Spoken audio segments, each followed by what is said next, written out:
Là, on est sur le projet du pont Schumann à Brest. Donc, il y a la création d'une deuxième ligne de tram pour relier notamment de la gare jusqu'à la Cavale Blanche. On a la part TPO où on fait le béton armé, donc les 4 appuis et puis le tablier. Et Eiffage Métal fait la structure métallique, donc le support des dalles. Le rôle d'Eiffage Métal, c'est de livrer la charpente métallique, donc les 200 mètres d'un pont bipoutre à hauteur variable. La charpente fait 205 mètres pour un poids total environ de 1000 tonnes. Juste métal, et on assemble sur la plateforme, élément par élément, poutre par poutre, afin de pouvoir lancer le tablier dans son intégralité. La grosse contrainte, c'est la place.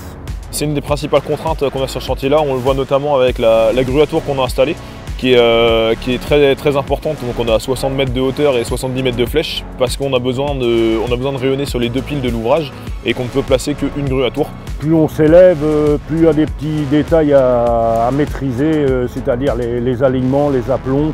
Le planning, c'est un des principaux enjeux du chantier, donc on est un ouvrage parmi d'autres sur la globalité du projet. C'est-à-dire qu'on est contraint, on a des jalons à respecter pour libérer le pont, pour que d'autres lots puissent venir travailler et que le projet puisse être livré aux dates voulues.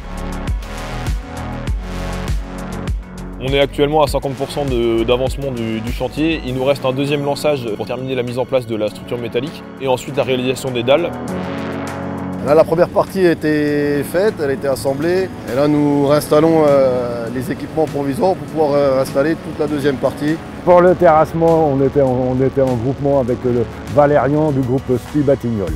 L'intérêt de travailler en groupement, c'est que chacun maîtrise son domaine. TPO et Eiffage Métal se complémentent sur le projet.